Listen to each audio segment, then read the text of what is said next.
historienne Rosselle-Aurore Bouchard déposera un mémoire contre le registre québécois des armes à feu et un chef de renom parraine la 3e édition de la quinzaine des saveurs almatoises. Bonsoir, mesdames et messieurs, et bienvenue à ce web journal du mercredi 16 mars. La 3e édition de la quinzaine des saveurs almatoises se tiendra du 6 au 17 avril et sera parrainée par le chef italien Giovanni Apollo. Plusieurs nouveautés sont au menu, notamment des thématiques pour chaque restaurant participant. Sarah Pedneau, à quoi peut-on s'attendre pour cette nouvelle édition? Eh bien, les gens vont devoir choisir parmi l'un des 7 restaurants et chaque restaurant va vraiment avoir une thématique particulière. Par exemple, le Café du Clocher à Alma, sa thématique va être la Grèce. Donc, les employés vont porter des costumes et tous les plats préparés vont être en rapport avec cette thématique. Bon, tout ça, c'est vraiment possible grâce à une augmentation du budget. En fait, la commandite de Desjardins est passée de 10 à 15 000 $, ce qui fait en sorte que les organisateurs ont vraiment eu une plus grande latitude pour organiser des activités. Il va également y avoir un concours de qui fait la meilleure tourtière au Saguenay-Lac-Saint-Jean. Et puis, le grand chef de renom, Giovanni Apollo, va faire partie des juges. Il est d'ailleurs vraiment impatient de visiter les restaurants à Alma. Puis je le lisais avec envie. Dans chaque restaurant, c'est bizarre dans le menu. J'ai dit, ça, j'ai hâte de goûter à ça. Ça, j'ai hâte de goûter à ça. Et je vais grossir encore ici, ça n'a pas de sens. Les enfants seront également gâtés cette année. Oui, particulièrement ceux de l'école primaire Saint-Joseph. En fait, le chef, M. Apollo, va aller les visiter dans leur école. Ils vont faire diverses activités. Ils vont préparer des repas et même en partager un. Il y a également une nouveauté cette année. En fait, il va y avoir un menu spécialement fait pour les enfants, donc des portions beaucoup plus petites que celles des adultes, mais également un prix réduit. Je vous laisse entendre le président d'honneur, Gino Villeneuve. Les enfants sont invités à venir essayer, peut-être en petites portions, les choses qui vont être offertes par les restaurateurs. Ça veut faire découvrir d'autres saveurs. C'est le fun de commencer jeune. Puis, va-t-il y avoir d'autres activités hors des restaurants? Oui, en fait, il va y avoir une visite guidée en autobus qui vont aller voir des producteurs locaux. Encore une fois, c'est M. Apollo qui va être présent dans l'autobus. Et puis, ils vont vraiment se promener entre divers producteurs et ils vont pouvoir déguster toutes sortes de produits locaux. Par contre, les places sont limitées, donc les gens qui sont intéressés vont devoir arriver assez rapidement. Merci, Sarah. Je vous en prie. Le Tour Lac-Saint-Jean à vélo sera de retour pour une 30e édition du 12 au 14 août. C'est sous le thème « Aller plus loin » que le Centre de solidarité internationale du Saguenay-Lac-Saint-Jean a bonifié le parcours à l'aide de boucles supplémentaires optionnelles. Alex Antonacci. 13 personnes, un camion et une glacière. C'est avec ces moyens limités que le Tour solidaire a débuté il y a 30 ans. Aujourd'hui, le bilan est impressionnant. Les fonds amassés ont pu être investis dans les communautés défavorisées du Burkina Faso et de l'Équateur. C'est plus de 8000 cyclistes qui ont participé au Tour solidaire. C'est un levier pour aller chercher d'autres sous. Donc, avec les gouvernements, les paliers de gouvernement fédéral, provincial, ça nous a permis d'aller chercher environ 4 millions de $ qui ont été investis dans les communautés. L'événement demeure aussi une plateforme importante pour le développement régional. Le Centre de solidarité internationale du Saguenay-Lac-Saint-Jean a investi 2 millions de dollars dans la région depuis la première édition du Tour. Alors nous, on le calcule comme étant un événement, oui, qui sert à l'international, mais qui est aussi une façon de faire découvrir notre région. Les organisateurs du Tour solidaire étaient très fiers de présenter Jessica Bellil comme porte-parole de l'événement. Une ultracycliste qui compte profiter, elle aussi, des 350 km de vélo offerts à tous les participants. Je trouve que c'est une occasion idéale de rencontrer des gens pendant le tour là, qui vont relever un défi. Il y en a pour qui ça va être un très grand défi, la distance, alors que d'autres, c'est des cyclistes peut-être plus habitués. Les inscriptions pour la 30e édition du Tour solidaire sont maintenant lancées. Les organisateurs attendent un minimum de 300 cyclistes pour l'événement. Alex Antonacci, ATM Nouvelles, Alma. Le maire Jean Tremblay veut rendre le boulevard de l'Université, dans l'arrondissement de Chicoutimi, plus sécuritaire. Au cours des 3 derniers mois, 2 dames ont perdu la vie sur ce boulevard à la suite d'un accident de voiture. Le maire affirme qu'il va rencontrer des experts afin de trouver des solutions à cette zone qu'il a qualifiée de problématique.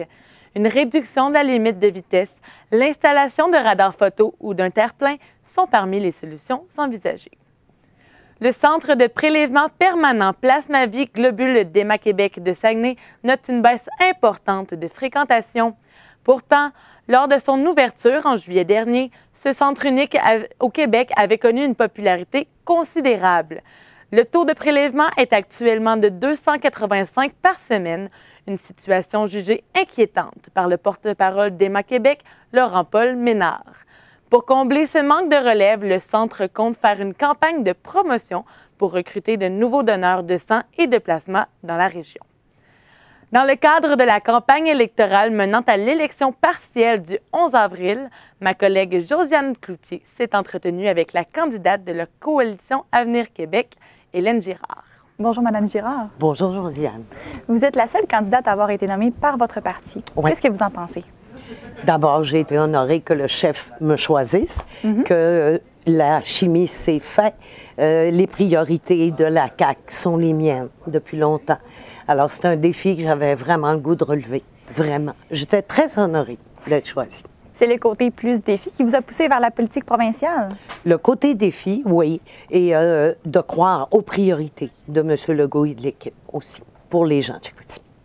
Et comment comptez-vous encourager les gens à aller voter aux élections partielles? Bon, on va les voir. Je fais beaucoup de terrain. Je suis une femme de terrain. J'ai les bottines qui suivent les babines. Alors, j'ai beaucoup de monde dans mon comté. Et je pense que l'heure est au changement. On a le goût de changer les choses. On a le goût de proposer, d'avoir le droit de parole aussi à l'Assemblée. C'est important. Les chicanes de vieux partis, là, faut changer ça. Alors, moi, je propose le changement. Puis un mandat de 2 ans et demi, qu'est-ce que les gens ont à perdre, finalement? Ils ont tout à gagner, je pense. Et qu'en est-il des jeunes? Ah, bien, les jeunes, on les rencontre aussi. Et plus ça va, plus les jeunes connaissent la CAQ, qui est un parti qui a 4 ans, qui aura bientôt 5 ans.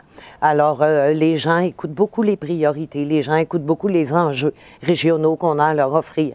Et les jeunes ont tendance à embarquer aussi là-dedans. Ça les rejoint directement. Éducation, par exemple, qui est une de nos priorités. Les études de qualité, les enseignants qui sont valorisés, la lutte au décrochage. Alors, les jeunes seront sensibilisés à ça, puis on va aller chercher leur vote aussi. Comment envisagez-vous la prochaine campagne électorale? Très dynamique, transparente, propre et très franche. Je suis comme ça, je l'ai toujours été, je vais continuer. Alors, la campagne, c'est beaucoup, beaucoup du terrain. Accepter des rendez-vous comme celui que vous nous avez proposé. C'est le fun de rencontrer des gens qui sont dans le milieu des médias pour y avoir touché pendant plusieurs années. Alors, la campagne, c'est une campagne de terrain, beaucoup, beaucoup. Parler aux gens, beaucoup, et les écouter, surtout. C'est là-dessus que vous allez enligner votre campagne personnelle Absolument. Aussi? Parfait. Absolument. Et selon vous, quels seront les enjeux d'importance? Baisser les impôts. Okay. Et ce n'est pas une promesse électorale comme il y en a qui ont tendance à faire depuis plusieurs années. Nous, c'est du concret. Baisser les impôts, effectif là, le 1er avril, là. C'est notre cheval de bataille. Baisser les impôts, créer des emplois.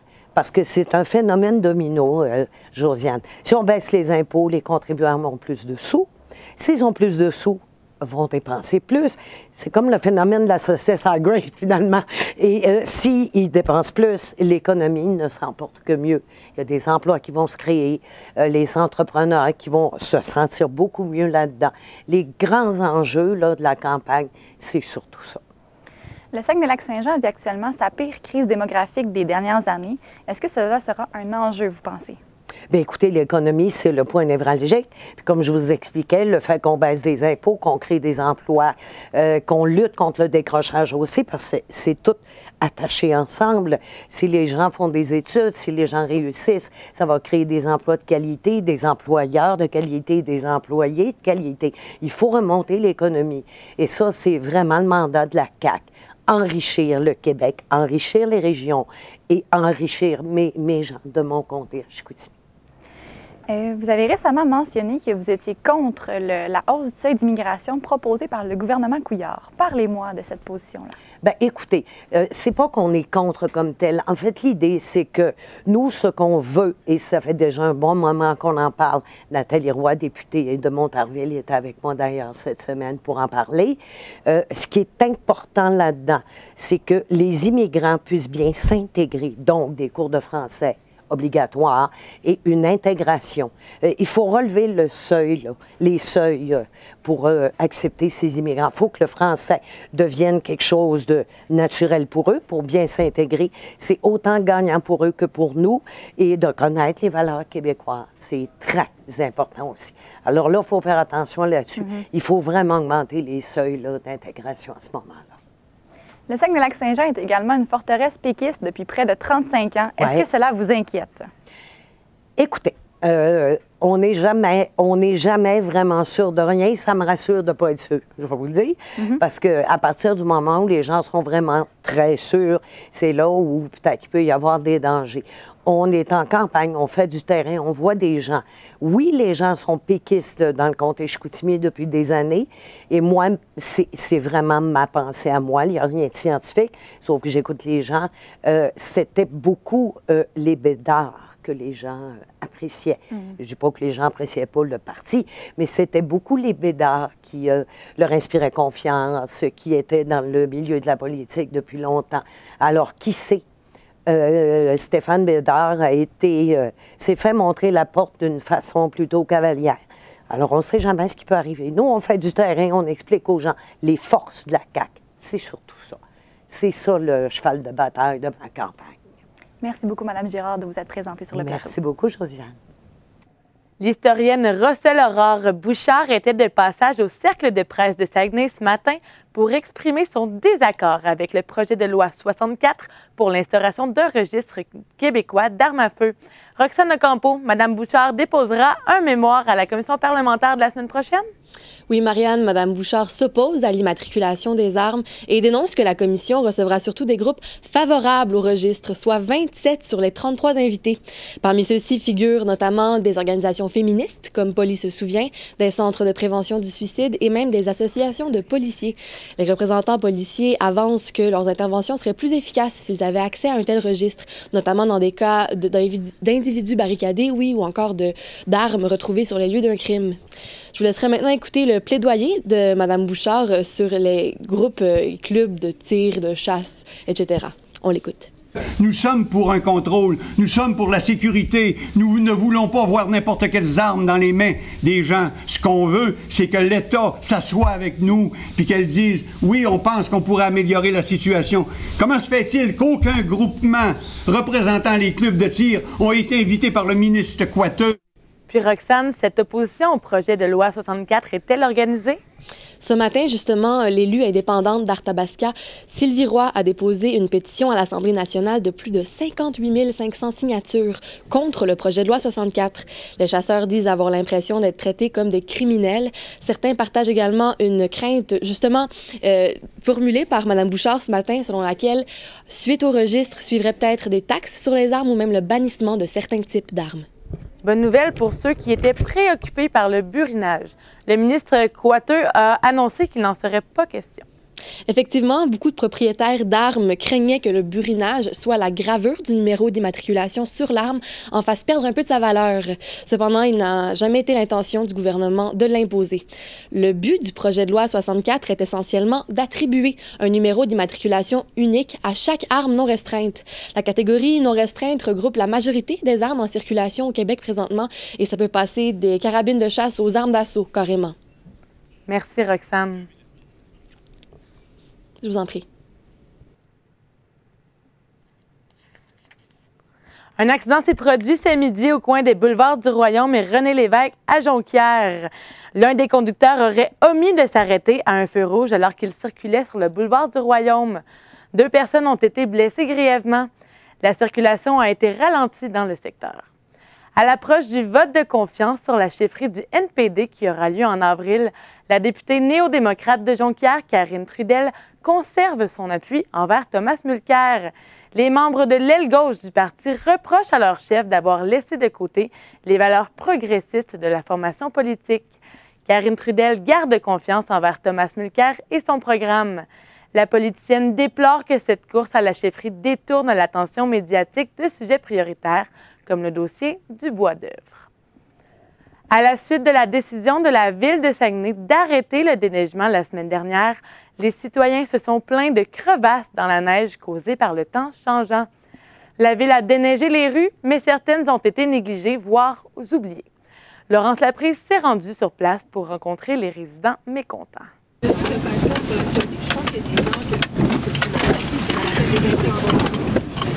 La rue P10 et la rue de Nancy dans l'arrondissement de Jonquière sont chaotiques. Des trous, des bosses et de l'eau en grande quantité rendent la circulation périlleuse, et ce, malgré l'opération de déneigement effectuée il y a quelques jours.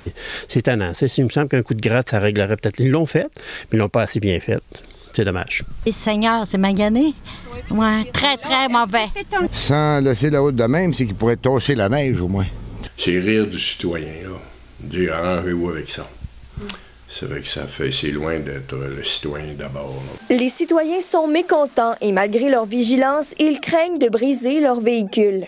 C'est pas moi, c'est la première fois, 30 ans que je suis assis, c'est la première fois que je vois ça. C'est inacceptable. C'est parce que les voitures, ça coûte cher, et puis faire réparer ça, puis c'est pas évident. Là. C'est épouvantable, hein?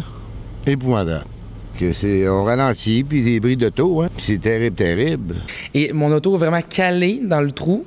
Et quand j'ai voulu remonter pour me stationner, ça a tout graffiné ça a tout arraché des morceaux en dessous de ma voiture.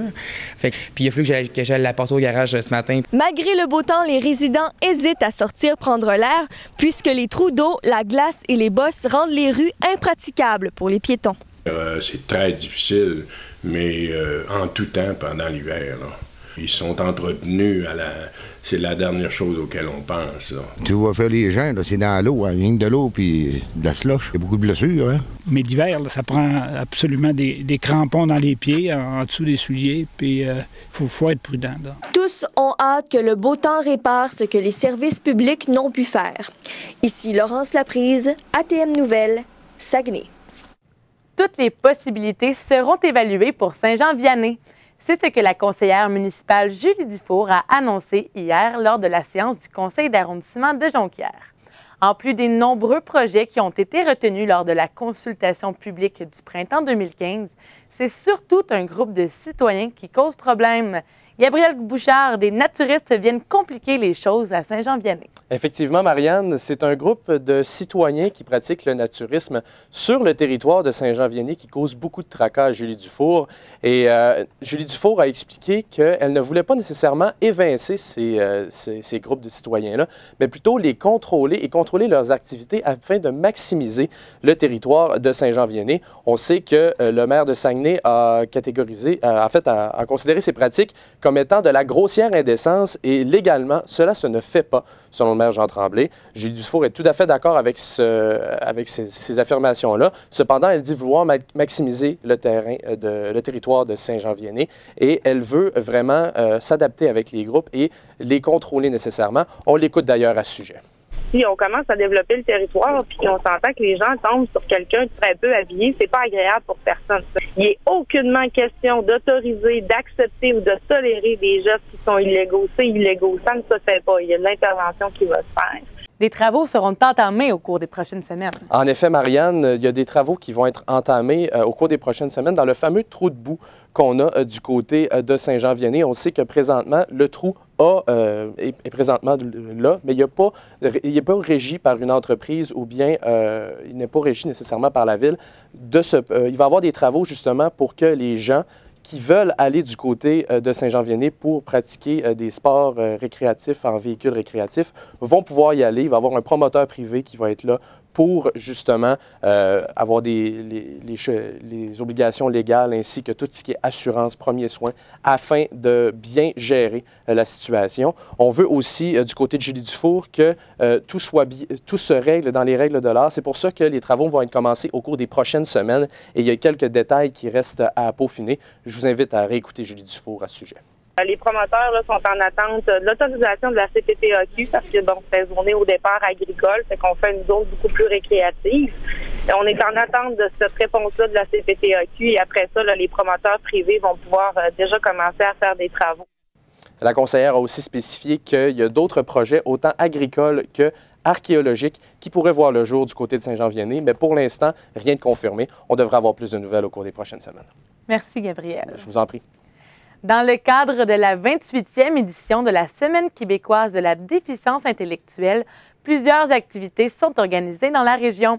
L'école secondaire de l'Odyssée Dominique Racine, qui accueille des élèves handicapés présentant une déficience physique ou intellectuelle, ainsi que des élèves à l'école régulière, tenait à y participer.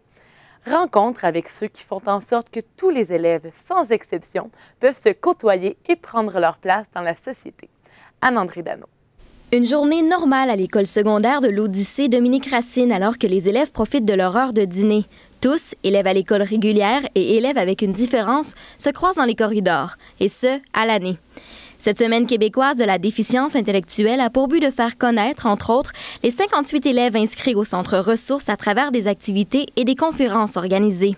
C'est très important pour nos élèves de pouvoir vivre à travers le reste de la population, le reste de leur communauté, à travers leur école et d'être eux-mêmes, d'être uniques, oui, différents, oui, mais ils ont des aspirations comme n'importe quel jeune. Comme on se ressemble, le slogan de cette semaine permet de démontrer que tous ne sont pas si différents. Une partie de hockey est donc organisée sur l'heure du dîner entre les élèves du régulier et ceux du centre ressources. Les élèves du régulier accueillent très bien les élèves du centre ressources. La cohabitation se fait très, très bien. Briser les préjugés qui sont souvent bien ancrés dans notre société envers les personnes ayant une déficience intellectuelle, voilà le souhait des organisateurs. Par contre, dans ces semaines-là, ça leur permet justement de les côtoyer de différentes façons, donc d'entrer en relation avec eux dans le cadre de leur cours, parce que nos élèves font une intégration avec eux dans les classes régulières. Donc, de voir leur capacité derrière l'image, la façade qu'ils ont de ces jeunes-là. Je trouve que c'est important.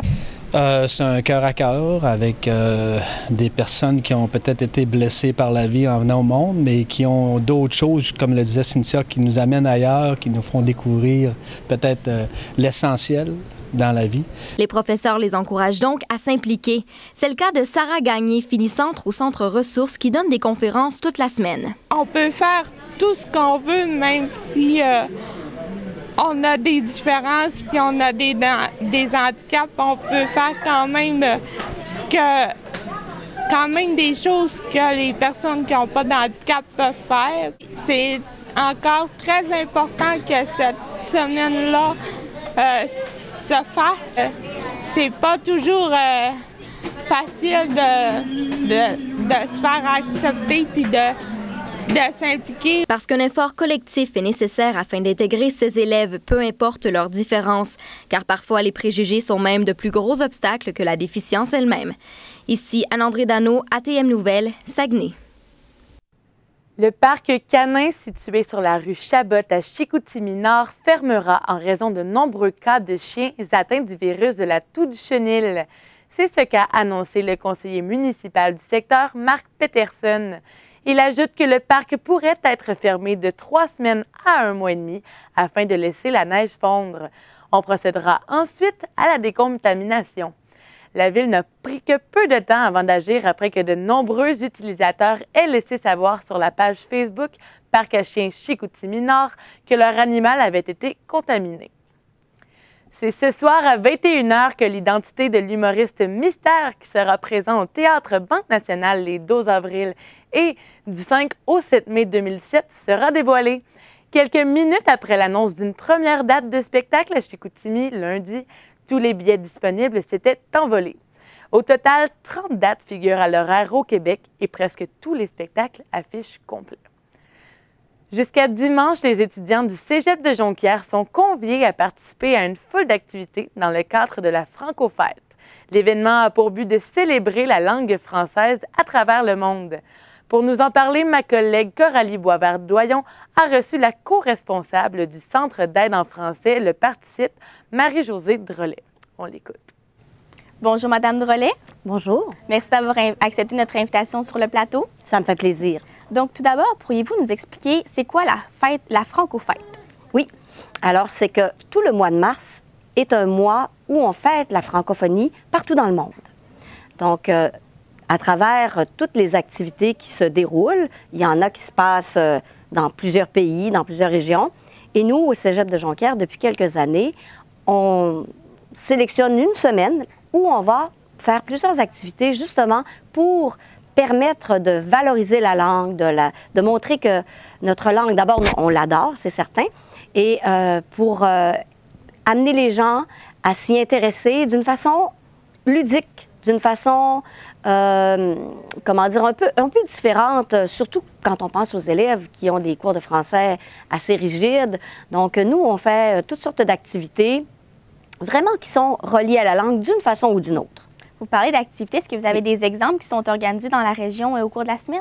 Oui. Alors, au cégep, je vais vous parler du cégep de Jonquière parce que c'est chez nous que nous, on organise ça. Pour le reste, je ne suis pas vraiment au courant, mais je pense que c'est pas tout le monde qui le fait, qui fête la même semaine.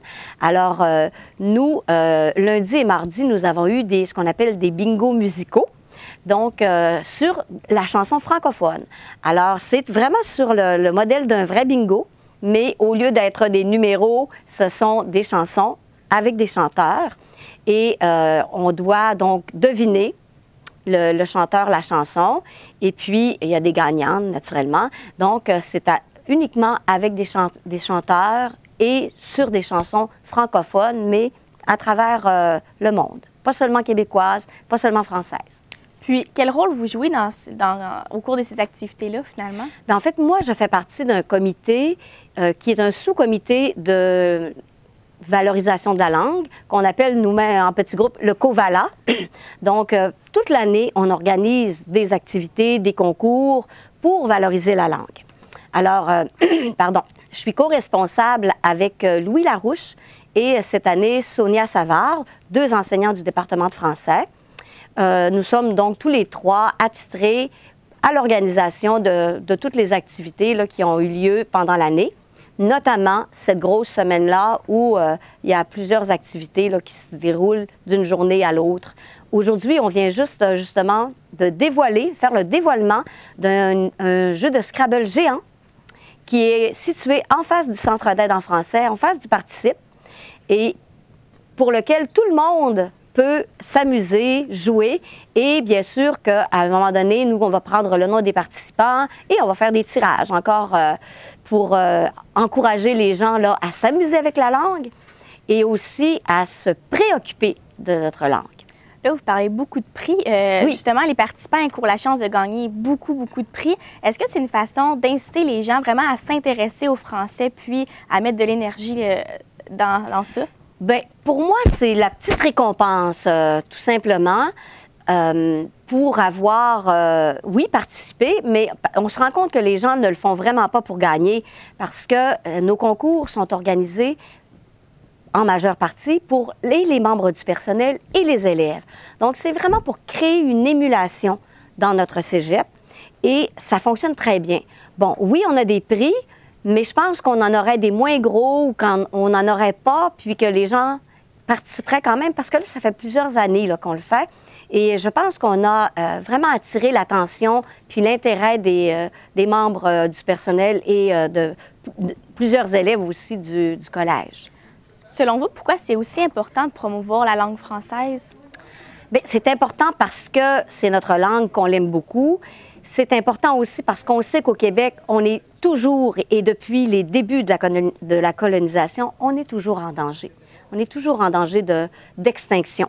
Donc, il faut qu'on continue de se battre pour notre langue, de la promouvoir, de l'aimer, je dirais, de promouvoir ses expressions. Par exemple, le dernier concours qu'on a fait, ça s'appelle les concours. Donc, il parlait d'expressions, plusieurs expressions québécoises. Et on est allé chercher l'origine, d'où ça venait. Pourquoi on dit, par exemple, d'où vient l'expression « il vente à écorner les bœufs ». Donc, on a fait des recherches et on écrivait l'origine de l'expression, puis les gens devaient retrouver l'expression. Donc, c'est une façon de faire revivre ou vivre encore aussi des expressions, soit de vieilles expressions françaises, soit des expressions québécoises. Puis, on veut aussi, justement, que ça se transmette à nos jeunes. Alors que souvent, ils ne connaissent pas courir la galipote. Pour eux, ça ne veut rien dire. Donc là, ça ne veut rien dire. Hein? Donc, on sait que pour nous, courir la galipote, c'est, dans le fond, courir les aventures, être quelqu'un qui a ce qu'on appelle la cuisse légère. Mais d'où ça vient? Ça vient d'un animal mythique. Donc, bon, je ne vous expliquerai pas tout en détail, mais c'est ça. On cherche à vraiment intéresser les gens à la langue sous toutes sortes de façons Il y a des concours de dictée, par exemple. Demain, je vais faire un concours de dictée à l'heure du dîner. Donc, ça, c'est pour ceux qui aiment se mesurer là, au français écrit.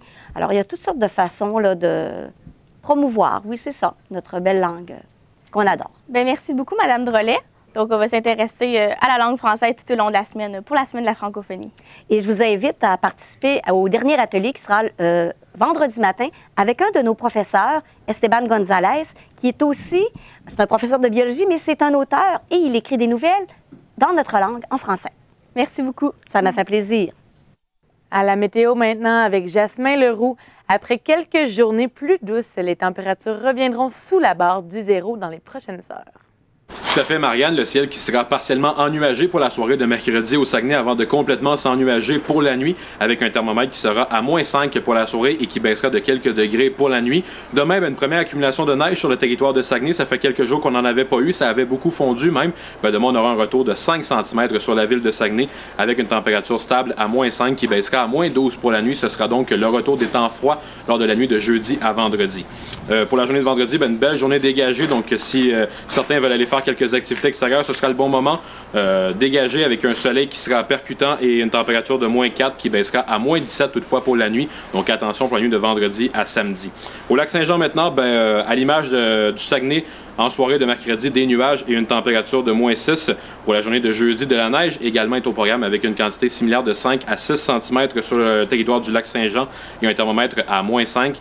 Finalement, pour vendredi, à nouveau un soleil qui sera dégagé et un maximum de -6. Donc voilà, ce sera à surveiller le retour de la neige sur le territoire du Saguenay dès demain. C'est ce qui conclut ce web journal. Merci d'avoir été des nôtres. Au revoir.